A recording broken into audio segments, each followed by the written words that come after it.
Well, I mean, I'll start at the beginning. I'm a native New Yorker. All right, I was born in Brooklyn, New York, to a very Italian family.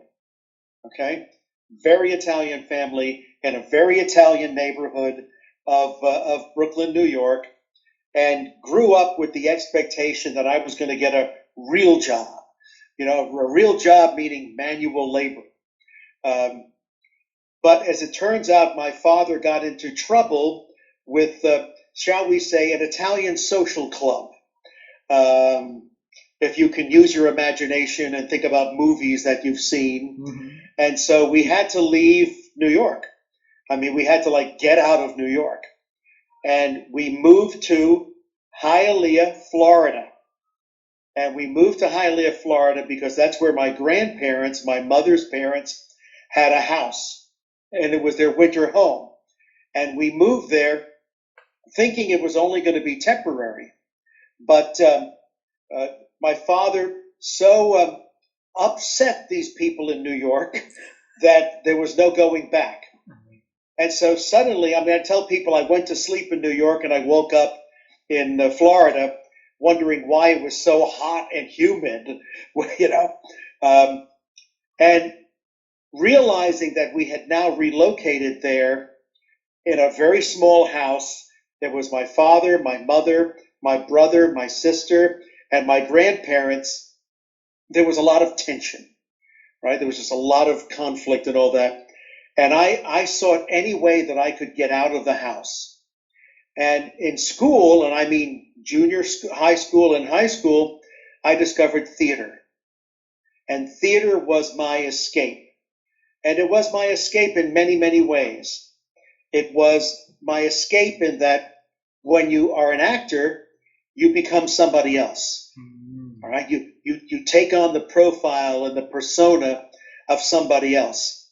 And since I was an unhappy child, I liked becoming somebody else.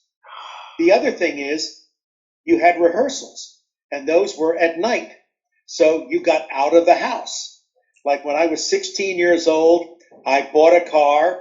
It was a classic hippie Volkswagen, you know, Volkswagen Beetle.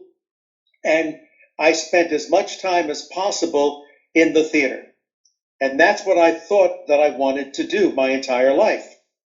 In high school, I won the award in the state of Florida as the best actor in high school. And so I was feeling, you know, very proud, very proud. And this man that I didn't know who he was, he saw me at the ceremony and he said, "Don, sit down. I have notes for you." And I was like holding my trophy, you know, as the best actor. And I'm like, notes for me. And I sat down and I listened to him for about an hour.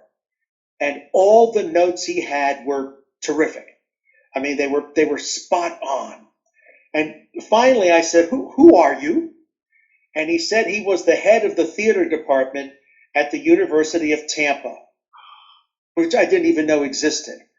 And I said, well, most of us, we're all going to Florida State University in Tallahassee. And he goes, if you go to Florida State, they're going to make you a spear carrier. You're never going to really get a major role. He said, if you come to Tampa, I will teach you how to be an actor. So I went there and I had 4 fabulous years. I mean, I learned to be an actor, but I also learned that to be a true theater person, you needed to know psychology, you needed to know philosophy, and you needed to know all the skill sets of an actor. And I learned to love learning when I was in college at the University of Tampa. Mm-hmm. So much so that I graduated as the outstanding male student. And between acting and psychology, I thought, well, you know, I'm probably always going to be cast as the short, chubby Italian. And do I want to do that? Or do I want to help people by being in psychology? So I decided for psychology, but I wanted humanistic psychology. I wanted psychology that was focused on people and helping people. And there was a program at Duquesne University in Pittsburgh that was in existential phenomenological psychology, which was my primary philosophy study. So I applied and I got in, and that's what had me move to Pittsburgh. So I did the master's at Duquesne, but the entire time, any chance I had, I would go see theater. All right. I would take we have what's called an incline. I'd hop a trolley car. I'd go see theater. And one day, in Pittsburgh, we have like a mountain in the city called Mount Washington with a big view of the city. And I was trying to date this ballerina, and I was talking with her, like unloading my soul. And I'm saying, here, I've got my master's in clinical psychology and all that, but I really feel this yearning to go to theater, go back to theater. And she says to me, well, why didn't you go to Carnegie Mellon? And I said to her, what is Carnegie Mellon? And she says, it's the oldest school of drama, one of the most famous, if not the most famous school of drama in the country. And I said, well, where is it?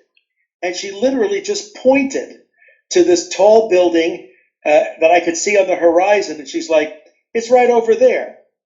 So I, like you, since I don't believe in coincidences, I was like, okay, I came to Pittsburgh ostensibly for psychology.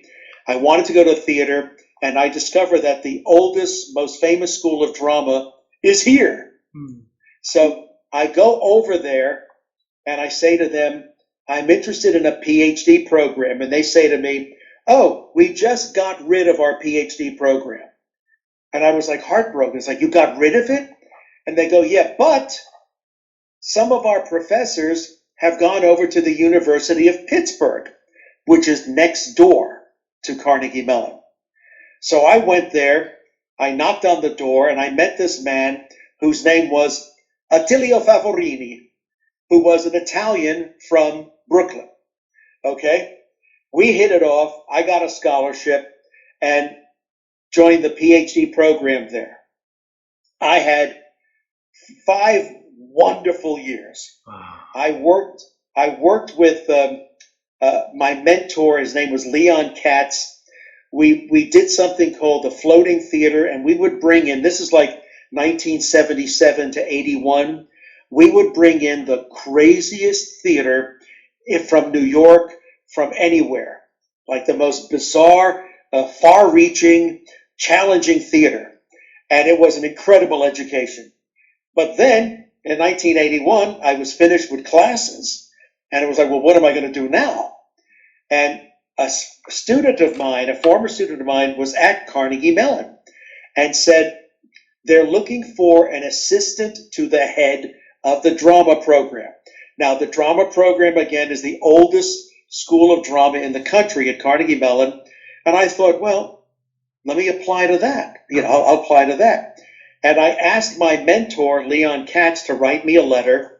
And Leon was a Jewish man from Brooklyn. And he wrote a letter to the head of the drama program at Carnegie Mellon, who was, you guessed it, a Jewish man from Brooklyn. So, so I show up at the meeting, at the interview, and he walks out and he looks at me and he goes, who are you? And I said, I'm Marinelli. I'm Leon's friend. And he goes, oh, come on in. So I sit down and he says, tell me your story. And I go, well, I was born in Midwood, which is a very Jewish neighborhood in Brooklyn. And then we moved to Bensonhurst, which is a very Italian neighborhood. And he looks at me and he goes, oh my. He goes, I was born in Bensonhurst, and then we moved to Midwood. And I knew right then and there it was going to happen. So I became the assistant to the head of drama. But I was very good. All right, I was really good at what I did. So within a year, I became the assistant head. And then within 4 years, he left, and the new head of drama was a British woman, British, Royal Academy. She loved me. Then I became the associate head, and I had a great life. Okay, I mean, for 16 years, I was either the assistant or the associate head. of Carnegie Mellon drama. I would go to Hollywood for parties. I would go to New York for Broadway show openings. I mean, it was fabulous. But in the mid-1990s, we would travel the country auditioning young people, okay, who wanted to come to Carnegie Mellon. But I was sensing something very strange. And at one point, there were maybe 100 students waiting for auditions. And I thought, you know what? This is my chance to do a little bit of a little test. And I said to them, I want you to imagine that it's Friday night and money is no object. But how many of you on your own volition will go see live theater? And maybe 25% of the hands went up. And I'm thinking, you're applying for like the most famous drama program and you don't really like live theater. I said, how many of you will go to the movies? 50% of the hands went up. Then I said, how many of you would prefer to order a couple of Domino's Supreme pizzas, get a case of beer, and sit at home playing video games? And every hand went up. Oh. So I knew. I came back to Pittsburgh. I called the faculty together and I said, look, everybody, we have either a tremendous opportunity or a tremendous threat. And they're like, what are you talking about? What are you talking about? And I said, well, the classy way of putting it is interactive digital media. And they looked through that and they went, you mean video games? And I said, yes, I mean video games. And they had a conniption. They were like, you got to be kidding. You mean like Mario? You mean like Donkey Kong? You mean like Sonic the Hedgehog? And I said to them, look, everybody, right now, this is the early stage of gaming. I mean, it's what we call 2D scrolling games, 8-bit, 16-bit. I said, but there's no doubt this is going to evolve into a major industry. And not only can we be the first ones there, but Carnegie Mellon School of Computer Science is considered the best in the country. We always fight with we fight with the Massachusetts Institute of Technology and Stanford University as to who's the best in computer science. But it was like, you got the oldest school of drama, you got the best school of computer science, we should be working together. But the faculty wanted nothing to do with it. So, you know what I did? I resigned. I resigned as the associate head of drama. I walked over to the School of Computer Science. I knocked on the door and I said, is there any room in your sandbox for a drama professor? And I expected them to laugh at me, throw me out of the room.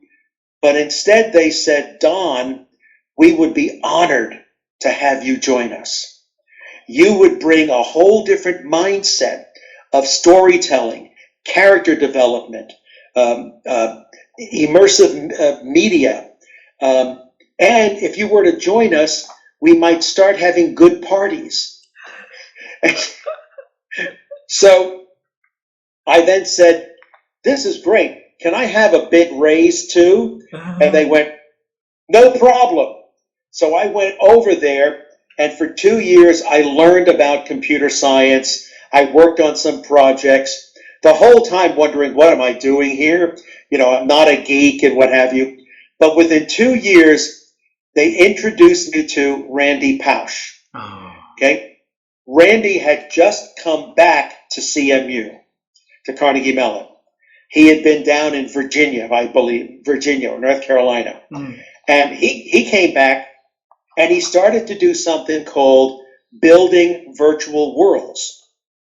And, I met him. I went to his studio, and the first thing that struck me about his studio is that it was filled with stuffed animals. All right? He had stuffed animals all over the place. And you have to realize that most of computer science is boring. Like, these are boring people. But Randy was erudite. He was fun.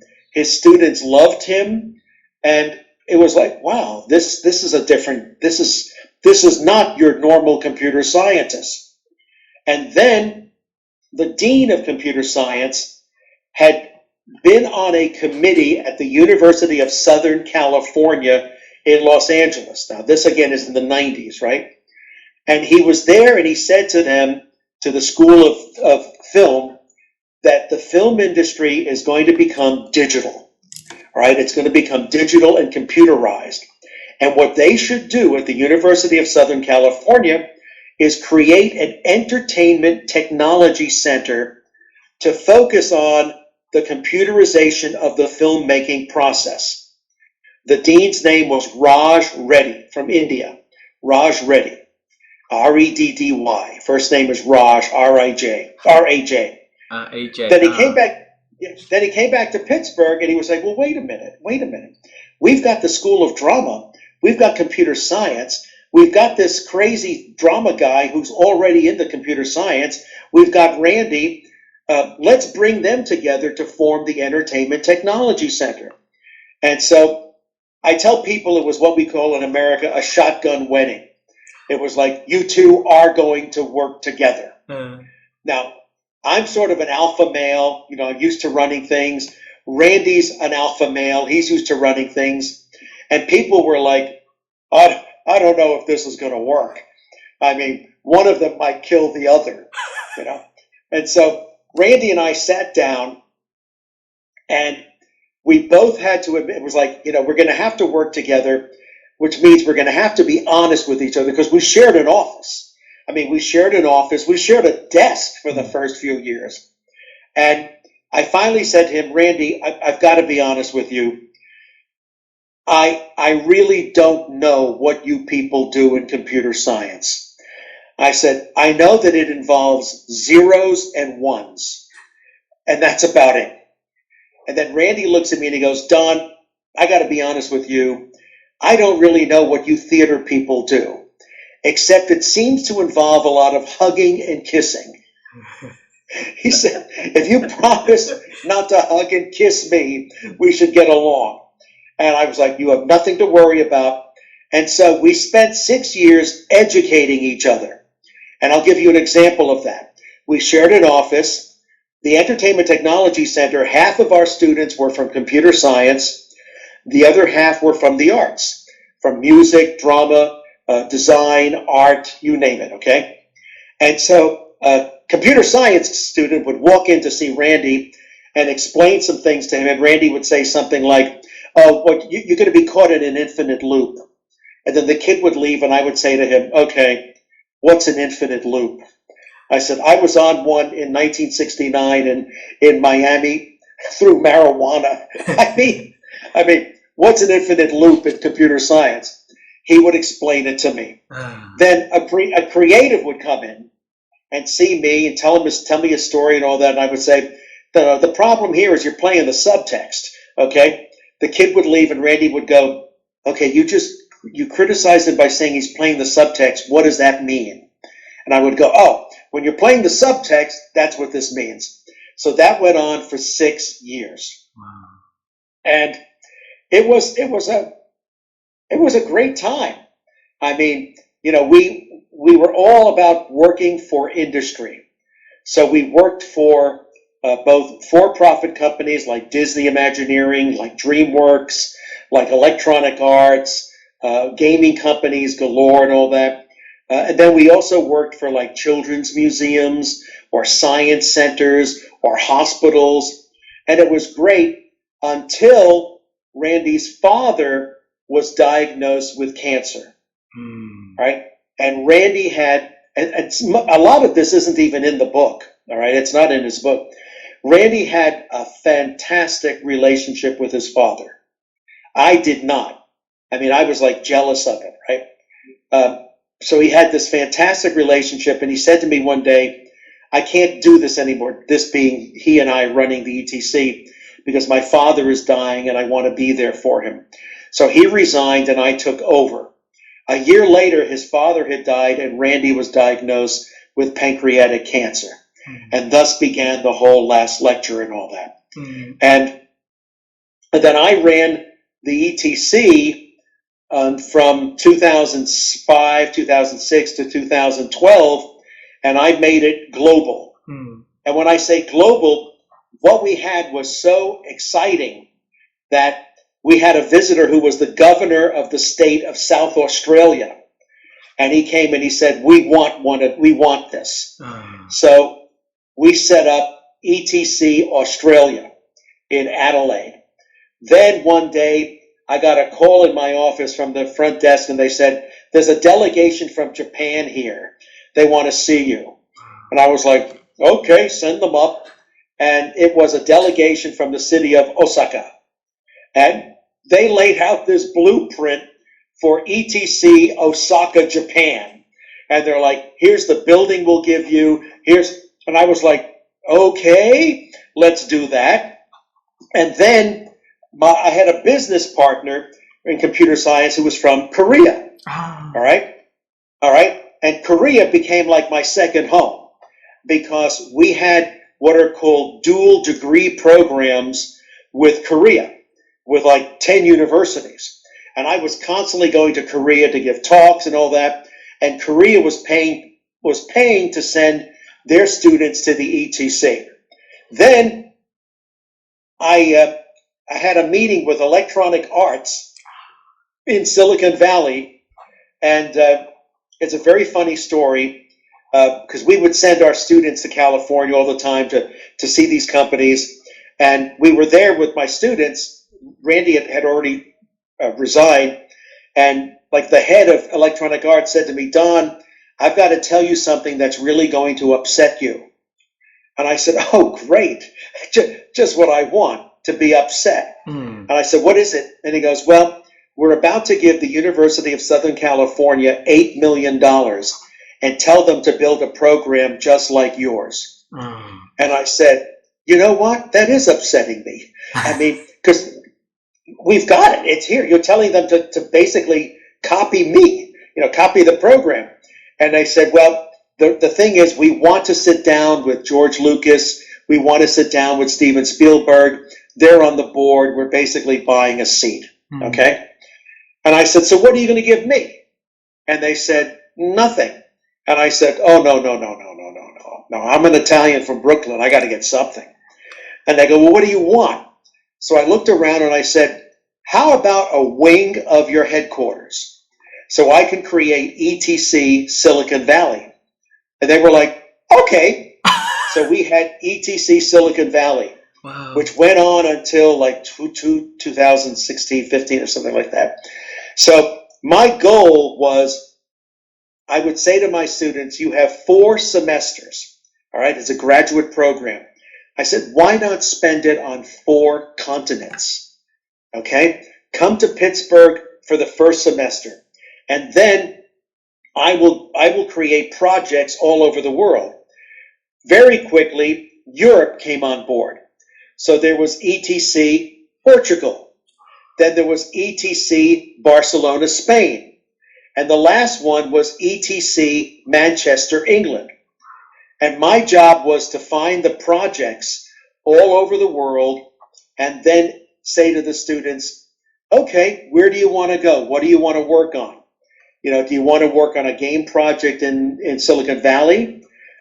Since Japanese culture was very, very popular for gamers, do you want to go to Japan? Do you want to do something completely different, like go to Australia, like go to the other end of the world? Or do you want to go to port? And that was my job, and I loved it. The problem was I visited these places twice a semester.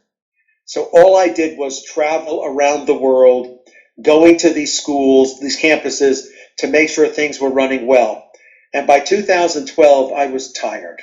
And I was turning 60, all right? And I was like, and I'd already been like a lousy father to my daughter. I was never home. My wife had to do everything. And I knew it was time to leave. So I retired. Since retiring, I've never been busier. Okay? So now I teach for 13 years at Arizona State in arts, media, and engineering. and I'm currently teaching an online class there in esports, digital marketing, and consumer engagement. And I just finished grading their quizzes. Okay, I teach at Florida Southern College in Lakeland, Florida, which is an MBA level course in sports management. I teach at Northeastern University in Boston, a course on the metaverse, what's called Managing the Metaverse. Then I taught for 8 years at Columbia University in the city of New York in the MBA program. And then this year, here in Pittsburgh, a local college, Point Park University, said, Don, we want to completely redo everything. We need somebody with a vision who gets things done. We want you. So I agreed, and I created the Center for Experiential Narrative Technology. Meanwhile, my Korean business partner, who does a lot of work in Vietnam, and with whom I had gone to Van Lang University in 2010, said, are you interested in coming back to Vietnam? And I said, I would love to go back to Vietnam. So I went back. He flew in from Korea. We had a wonderful meeting there. And I was stunned at how big Van Lang University had become. Yeah. I mean, 50,000 students, all these degree programs, a wonderful campus, growing and all that. And I went there and I was like, wow, this is fantastic. And they said, okay, how do we get you to be part of this? And I said, for an American to help Vietnam, it's very important for me, okay? Because as you can imagine, I get off the plane and people are like, so are you here to visit places you were in during the war? And I'm like, no, okay, all right. I did get a draft notice in 1970. I was 1A. I was like applying for colleges going, I'm going to be in the Army before you know it. But my draft number was high, and they stopped the draft right below me. So I'm like, nope. Now, fast forward, I did enlist in the Air Force in 1980 because my wife was Army. Well, she's an Army veteran, and my father was Coast Guard in South Pacific during World War II, and my brother was in the Navy, and I was like, I wanted to serve.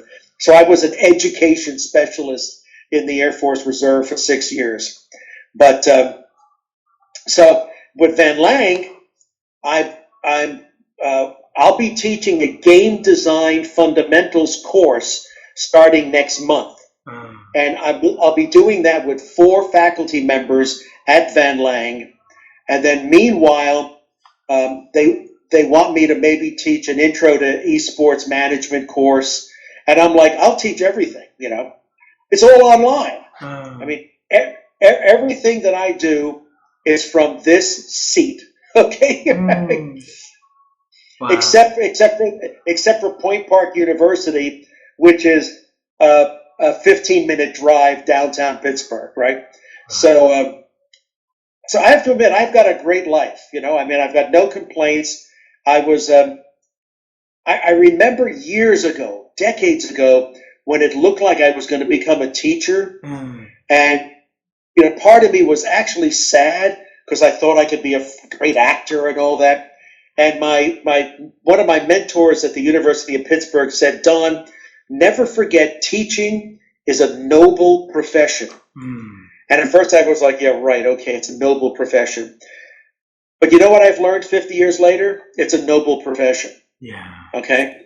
It's a noble profession. And the fact that I can have an impact on a young person's life and provide some guidance, provide some wisdom, because one of the things Randy said about the ETC, which was brilliant, he called it the Dream Fulfillment Factory. Right? The Dream Fulfillment Factory. And what did that mean? That meant students were coming in and they had a dream. And our job was, how can we help them fulfill that dream? And sometimes it wasn't fulfilling it the way they thought. For example, you'd get animators in and they all said, every single one, I want to work at Pixar. All right. I want to work at Pixar. And Randy and I would like look at each other and go, this student is a good artist. He or she is not a great artist. They're not going to work at Pixar. But where else could they work? What game studio could they work at? What other themed environment could they work at? And our job was to help guide them to a place where there would be meaning, where they could, in fact, fulfill their dream. So that's still my mission today. Beautiful. See, what you've been doing is to help people to achieve their dreams, right? And if they're achieving their dreams, they're going to have a fulfilling life. And a fulfilling life, we have a happy life, happy conversation, build happy family. That dream carries on to the next generation, Next generation. Yeah, that's very beautiful, right? So allow me to bring you back in time, okay? Okay. Yes, so I want you to so since when you moved from New York to Florida? At what age? 10. 10, all right. So you mentioned that you started to having because I'm writing so many notes in here, okay? Yeah. So you mentioned that you started to have a love for theater art by high school, because that's when you're upset, and by acting, then you can be in different roles, and by rehearsing, and then you can get out of the house and stuff. I want to bring you before you move to Florida. Okay, so when you were little, how the house looked like? How's the environment look like when you were in New York? It was rough. Rough. All right. I mean, Italian families, they do a lot of yelling. They do a lot of screaming. They do a lot of hitting. But I'll tell you, I mean, now that you brought me back, I think it was in 3rd grade, all right, in Brooklyn. And we had an assignment where we had to write a story. Okay, we had to write a story. And 3rd grade, I don't know, how old was I? I mean, so I wrote a story based upon my family activities. So it was a gangster story. It was like the mafia, okay? So I wrote it, and when we went to school, they asked us to read it aloud. I stand up in front of the class and read it. And so I read it. I didn't read it, I acted it.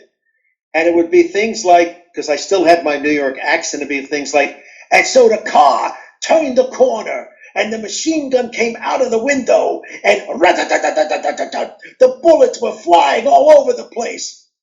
And so I'd read my story, and the teacher says, Donald, would you be willing to read that to the other classes? And I was like, yeah, sure. So I would go to another class, and I would read it, and then something amazing happened. Everybody clapped. Oh. Right? Everybody clapped. And I was like, wow, they're applauding. I mean, the only clapping I had was slapping me for saying something, or slapping me on the butt. And I was like, gee, I guess I'm good at this. I guess I can bring a story to life. So that was the earliest indication that I had a gift for acting and for conveying, the meaning of a story. So prior to that, in your wildest dream about the future you're gonna become, what was your thought that one day you're gonna be this type of job or do this kind of things? What was that? Well, it was very simple. I was supposed to become a baseball player. Baseball player, and why? Because my father's dream in life was to be a baseball player. And when he was young, he was a very good baseball player. But then the war happened. Okay? The war happened. And then all the young men were being drafted, or they were enlisting.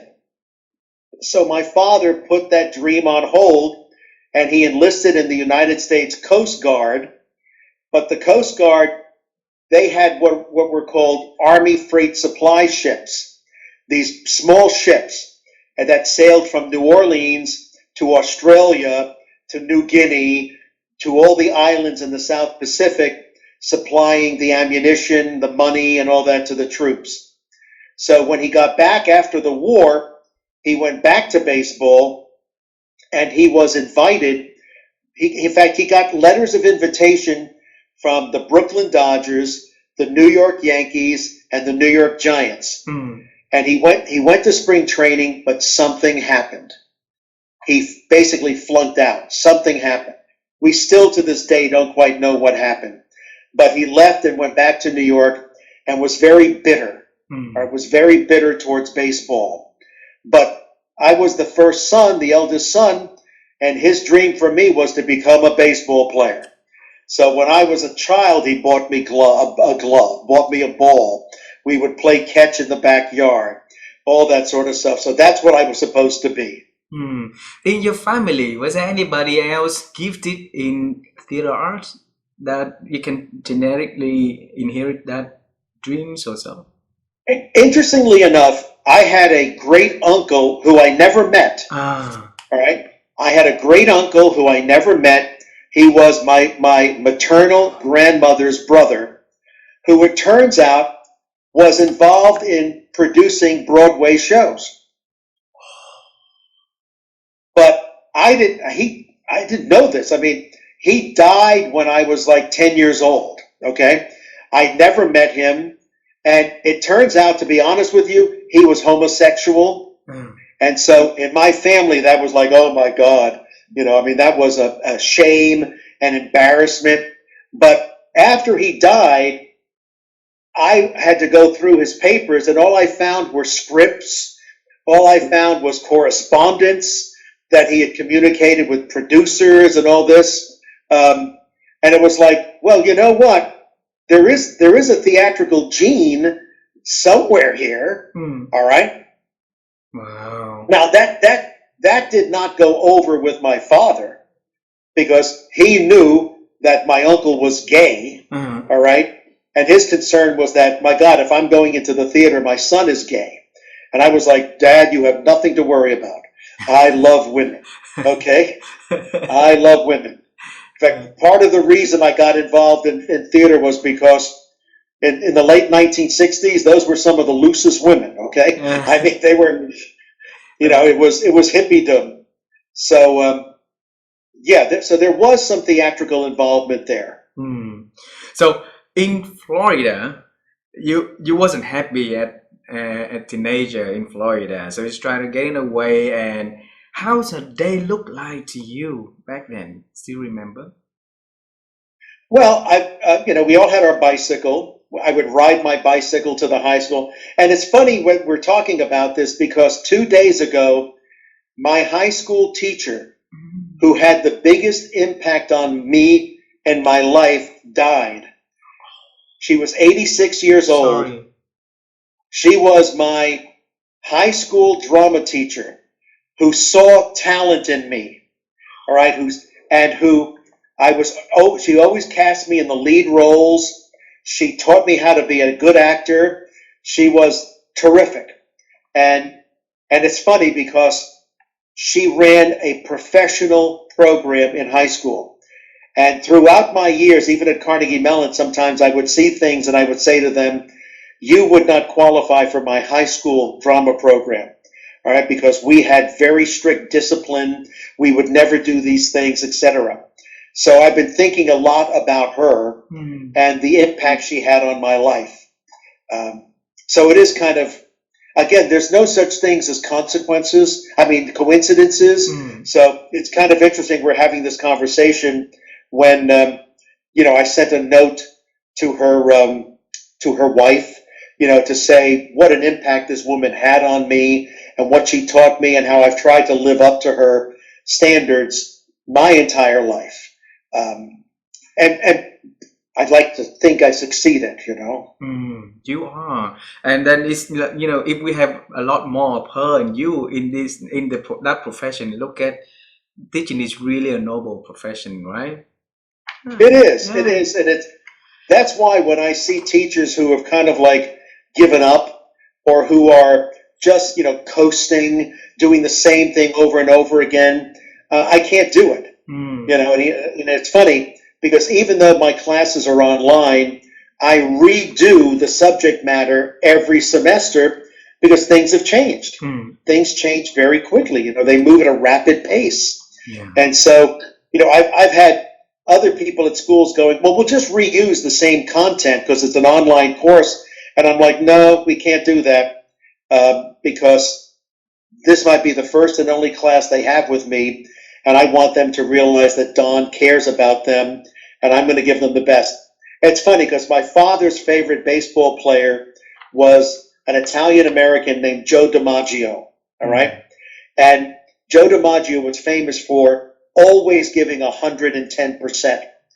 And even at the end of his career, when his knees hurt and all that, people would say, why are you diving for the ball? Why are you? And he says, because there's a kid out there who is seeing me for the first time, and I want that kid to know who I am and what I believe in, and that's how I view teaching. But and then that is exactly what I note in here. You view your life also that you're trying to do the best and get better and get better and get harder, put more onto the horizon there. So the question I want to give for you is, where did you find the strength to and the curiosity just to know more and to go into the one and out there and try to get the best out of everything that you can touch? Well, I probably have to credit a professor from the University of Tampa, a different one, and he, I think he was a history professor or something, and I love all subjects. I love history and all that. And he had just announced in class that he had finally gotten his PhD, all right? All right. And I ran into him in the hall, and he looked dejected. He looked sad. And I said to him, Professor, I'm a little puzzled here. You just finished your dissertation. You got accepted. You're now a doctor. Why do you look this way? And he goes, Don, it's because now that I have my degree and I'm not considered a doctor and all that, people will actually think I know something. When the fact of the matter is, I feel like I hardly know anything. And that, if anything, I'm just now learning. I'm just now developing into a real student. And I thought, you know what? It's true. The learning never stops. And frankly, the learning never stops. And I also have made it a mission to be attuned to what young people are doing. All right? I mean, if you're like, what are young people doing? What's it? In the same way that, I sensed that the young people were into video games in the 90s. All right? And it's like, am I going to dismiss that? Am I going to criticize that? Or am I going to learn what is it about that is so appealing to them? And that's what I decided to do. Yeah. Wow. On that audition night, when you ask the pupil about the three options, right? Having the last one is having a beer, having something, and enjoy, the show, right. And then you realize that something changed, and then you took action on it, right? Correct. And because you take action, but nobody responded to it, so you quit, and then you move into the campsite. So you're very, very determined at what you do. All right. So teach us how can we be a little bit more determination to respond to life instead of letting life carry us in whatever that direction. Well, I'd say that the one thing that I knew was that in the video games and all that, it was all being driven by computer science. All right. And so if we had the best school of computer science on campus and nobody in theater had ever approached them, I realized that, well, they're right there. Do it. All right. I mean, go over there and ask them to teach me. And I'll tell you a funny story about Randy. When we were first together, Randy invited me to go with him to Orlando, Florida, to a conference that was sponsored by an organization, a government organization called DARPA, which is the Defense Advanced Research Projects Administration. And these are the people who make Star Wars and all that. These were, these are the geniuses, right? And so for 3 days, I'm sitting in the audience, and I don't really know what's going on, okay? I mean, it's like high-tech gibberish. And in fact, I'm like thinking, do I belong here? And at the last day, there was a general or an admiral in charge. And he suddenly stops everything and he says, ladies and gentlemen, we've had a very special guest here for the entire weekend. He's a drama professor. And I started to look around thinking, oh, thank God, I'm not the only one here. And instead I hear, would Dr. Marinelli please come down front? So I get up and I walk down to the podium, and the admiral says, as far as we know, you are the only theater professor who is part of a school of computer science, and we want to know what impact this has had on you. And without even thinking, I said, well, I feel right at home. And the audience started to laugh because they figured he's feeling right at home, then he's clearly gone crazy, this guy. And then the light bulb went off. And I said, you know what? I know more about what you do than you know about what I do. For example, in computer science, everything is built upon algorithms, right? Algorithms. And algorithms are if-then equations, right? If this, then this will happen. I said, and that's where you use math, okay? You use math to do that. Now, in theater, we're doing something very similar. We're dealing with if-then equations. And I said, I'll give you an example. If I'm directing a play, I might say to the actor, I want you to come up from up left stage. Up left stage is a weak stage position. But I want you to cross saying those lines slowly until you get to center stage. Then I want you to stop. Then I want you to look out over the audience to a spot above them in the back wall. Then I want you to cross, in other words, move very quickly down right to the down right position on stage and say those lines. Because if you do that, then the audience will think the butler is the murderer. I said it's an if-then equation. The difference is it's not an algorithm, because what we're dealing with in theater is human psychology. And human psychology is can be a little crazy. Instead, it's what we call a heuristic. In other words, it's very likely that that's what they will believe. I said, so essentially, you geeks and we dramats are kind of doing the same thing for the same purpose, but using different language to achieve it. And everybody was like, now I get it. Now I get why you feel right at home. Wow. I want to bring you to the moment that you realize that Randy was sick. Okay, so he probably, with you, he said that you are best friend of him. So when your best friend got sick, it's impacting on you also. So, right? So how did you feel back then when you heard the news? Well, I can tell you that I think he felt very hurt that I didn't do the last lecture with him. But you have to realize the last lecture is a long-standing tradition at Carnegie Mellon. I did a last lecture like 20 years before him, okay? Last lectures were done all over. And I had booked an Asian tour to recruit students. So I was going to Taiwan, I was going to China, I was going to Japan, I think I was going to Australia. And when you book that, it was like, and I was like, Randy, it's just the last lecture. I mean, unfortunately, it's after you got a death sentence. And I have to tell you, his doctor was my doctor, right? I turned him on to my doctor. And then the other thing was, I had cancer in 2000. Okay. I had a very rare cancer.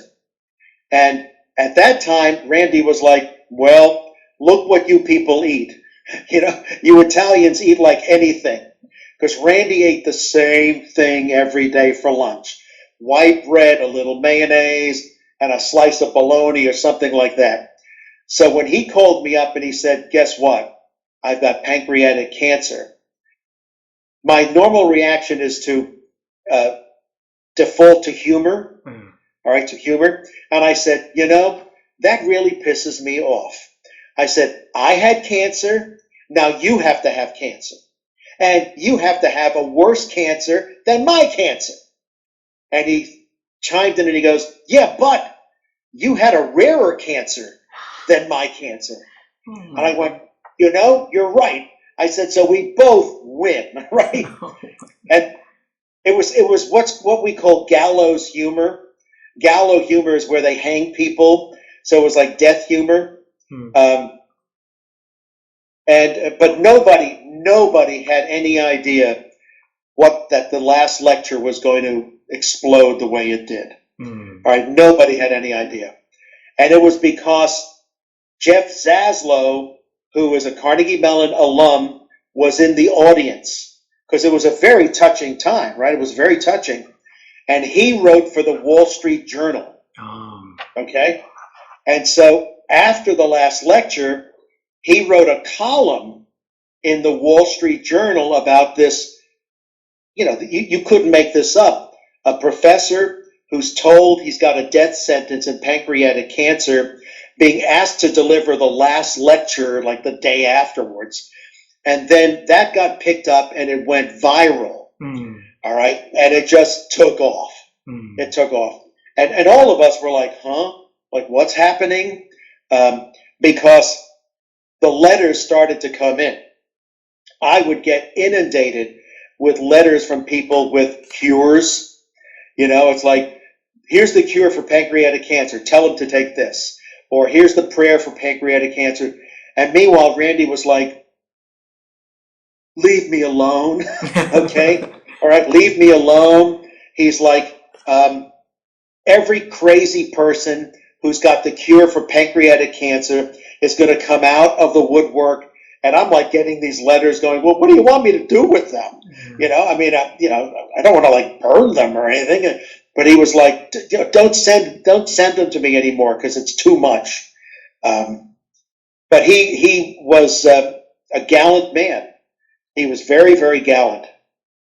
Now, one of the strange things was years later, you know what the TED Talks are? Yes. TED Talks, you know what TED Talks are? TED Talk franchise. And then there was TED Talk Fill in the City. And so there was TED Talk Detroit.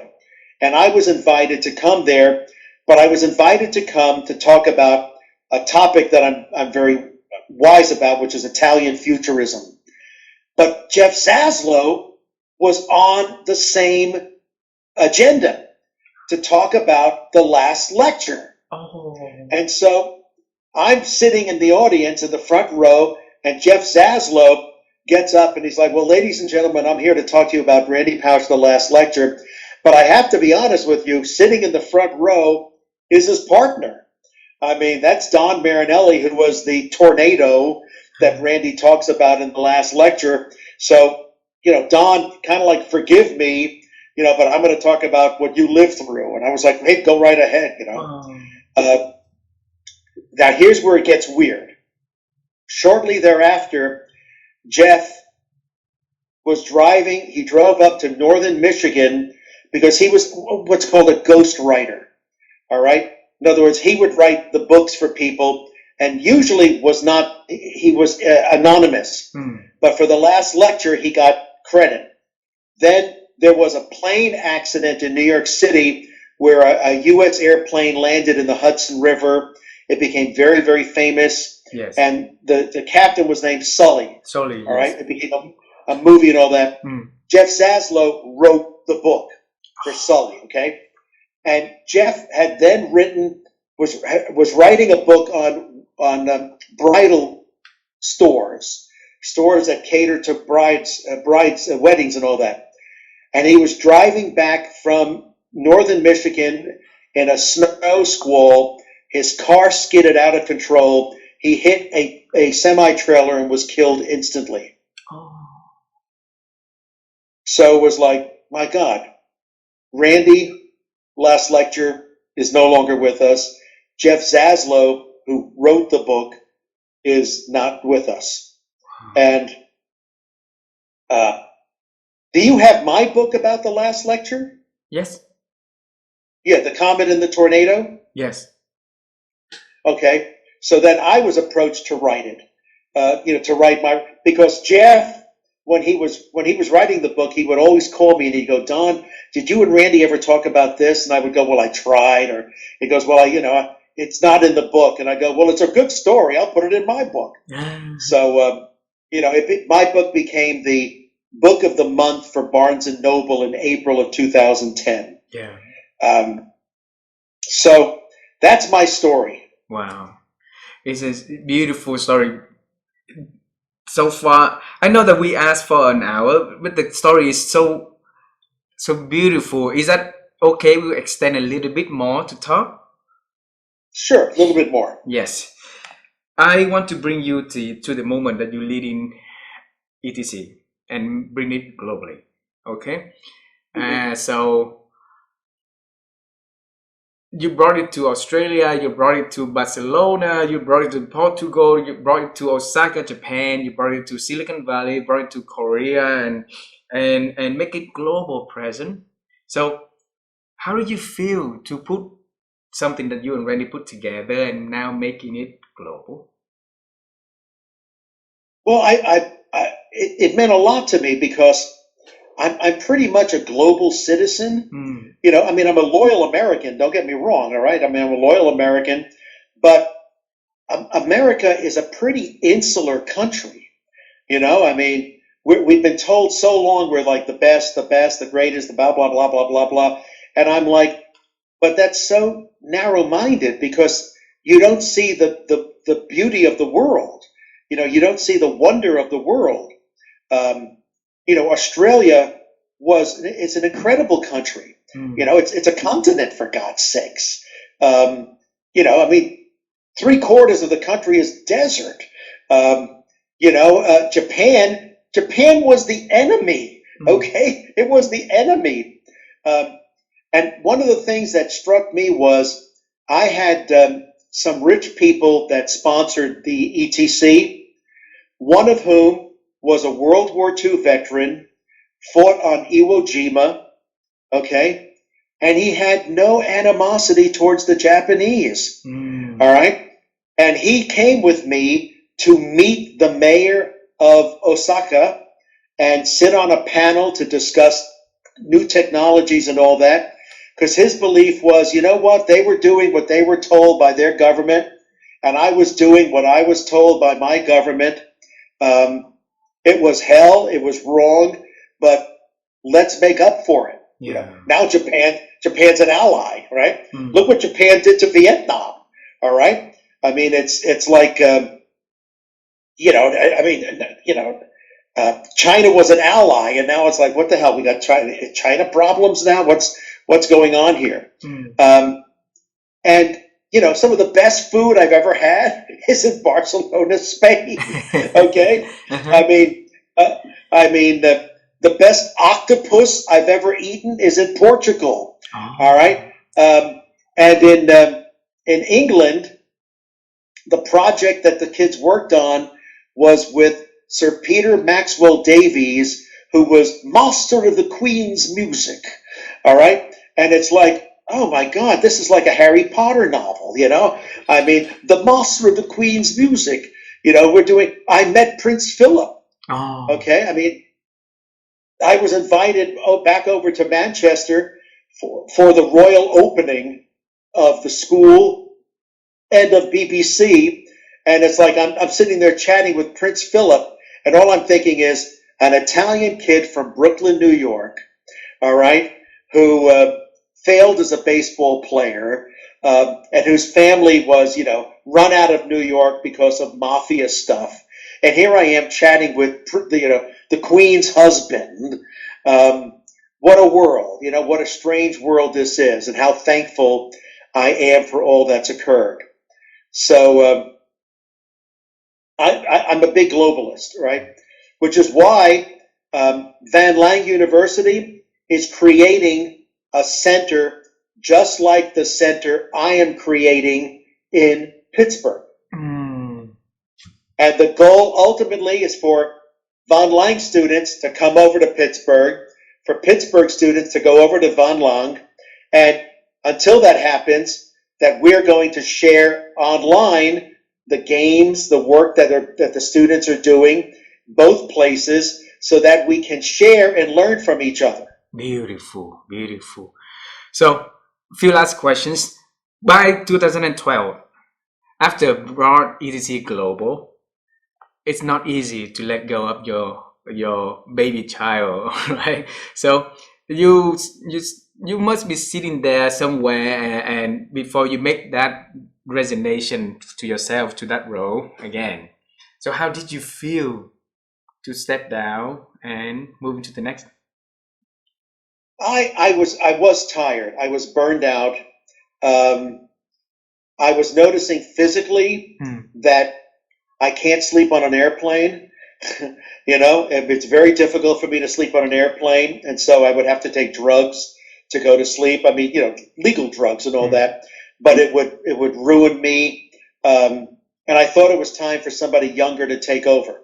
What did hurt was how within 2 years they got rid of global. They shut it down except for Silicon Valley, because to keep it going meant you had to do what I was doing, and that was travel the world. You had to sacrifice, but it was worth sacrificing for the students. Apparently, the leadership after me did not think it was worth sacrificing for the students, and so it became very insular. And then ultimately, they got rid of Silicon Valley, so now there's only ETC Pittsburgh. So, but the one thing I will say is, I'm a futurist. I always look ahead. Okay, I always look ahead. For example, Carnegie Mellon drama was my life for 16 years, but I left there, and I wish them the best. Go forth. Things are going to change. They're going to evolve. I even tell my wife, when I die, I'm not going to haunt you. Okay, I'm not going to be a ghost. I'm going to the light. I want to go to the next world and say, okay, how did I do that role of Don Marinelli? Was I a good actor? Do I get an award, or do I have to come back? Please, I don't want to go back. I just want to be on the heavenly baseball team finally. Okay. How old is your daughter now? I'm sorry? How old is you said earlier, you left my because daughter. My your daughter's 37. She's 37 years old. All right. And I have a 6-year-old granddaughter and a 3-year-old grandson. But they live in Chicago. They live in Chicago. And I live in Pittsburgh. And even there, they are developing their own life. Okay? They don't phone that much. They don't do FaceTime that much because they're busy. And the one good thing is my granddaughter is in first grade at the Lycée Français de Chicago. So she's in a French immersion school. So at least my daughter, who is also a globalist, my daughter is like, this kid's going to learn a foreign language. And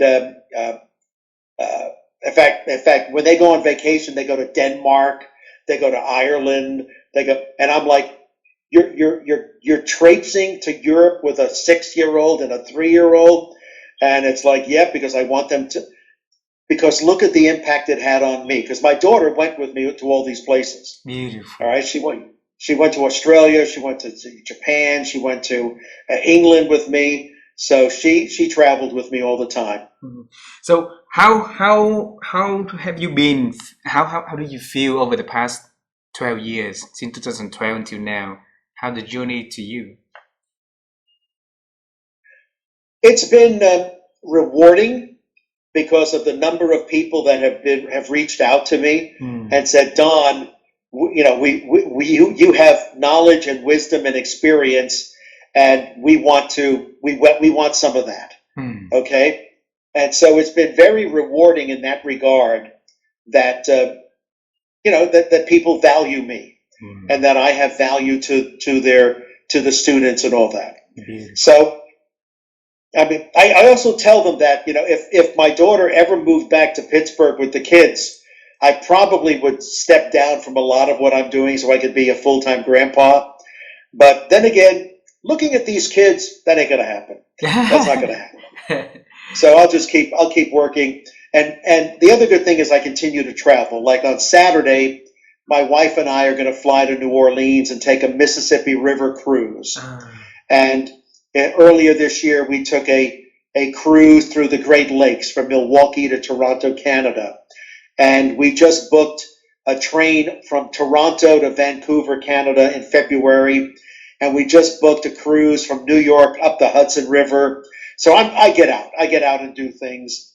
And then we're finally taking the grandchildren to Disney World in March. Okay, so we're going to do that. So I've got a good life. I got a good life. So your granddaughter, what's her name, and grandson, what's his name?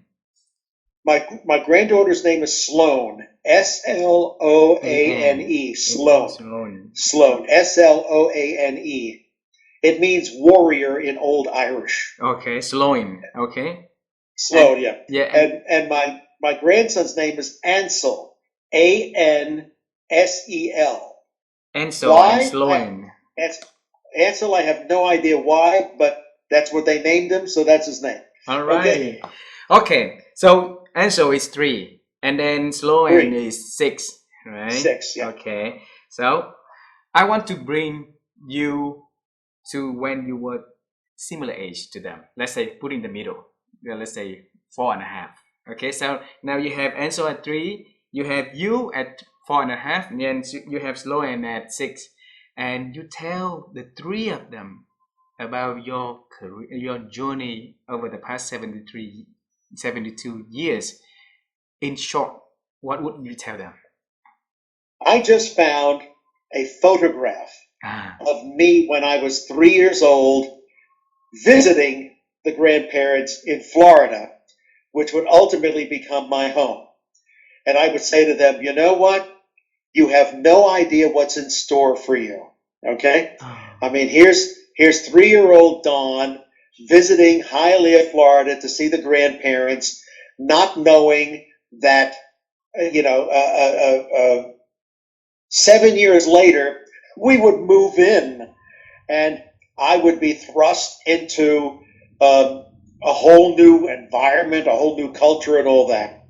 And when I was 6, it was, when it was 6, it was probably me reading mafia stories to the other classes at the PS 272 in Brooklyn.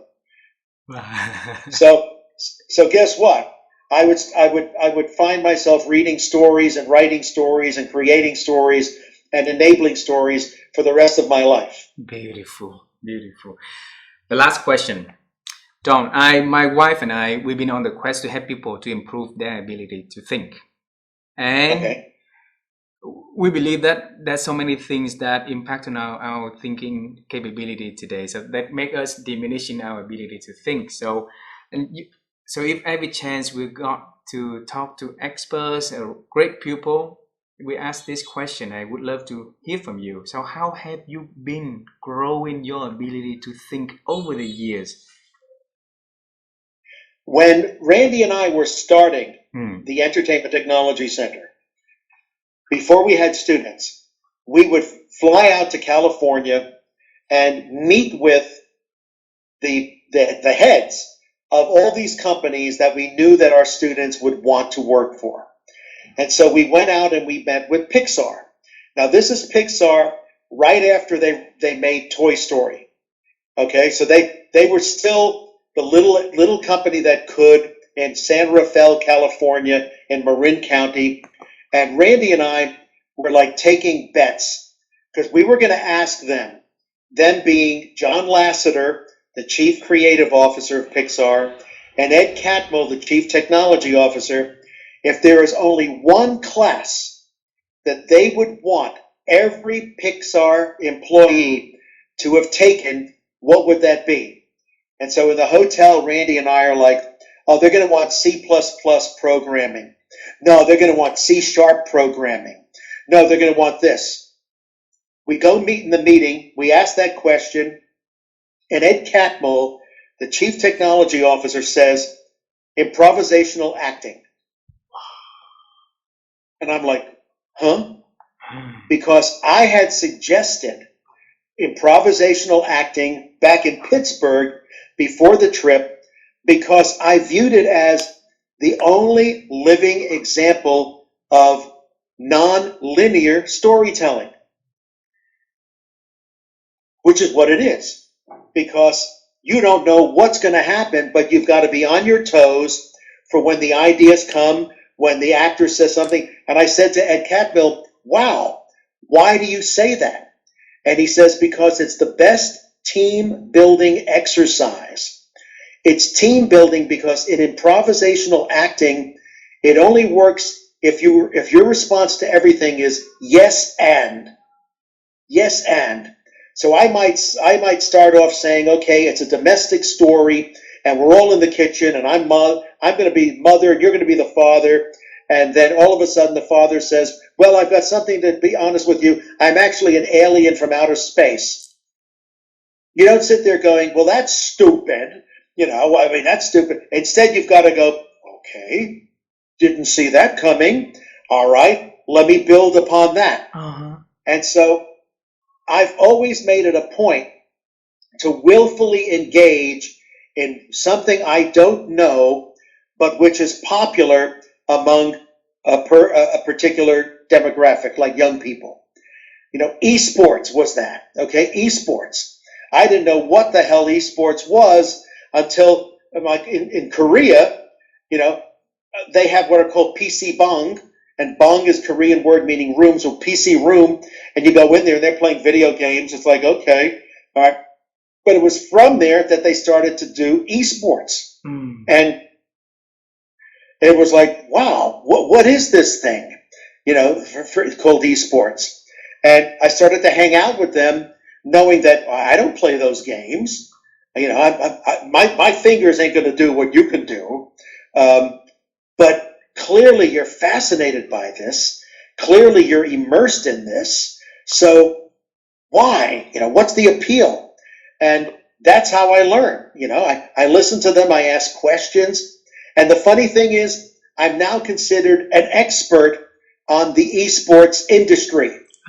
I don't play the games, but I can tell you where the money is. I can tell you what are the up-and-coming games. I can tell you what the teams are. I can tell you the best tournaments and all that.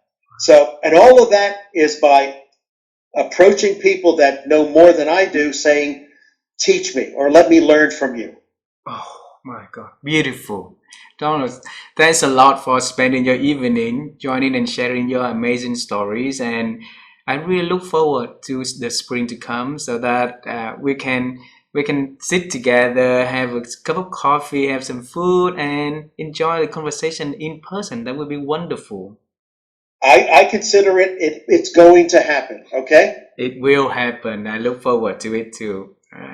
All right, my friend. Thank you so much for reaching out to me. Thank you very much for spending time with us. Have a wonderful evening. Okay? Okay, you too. Bye now.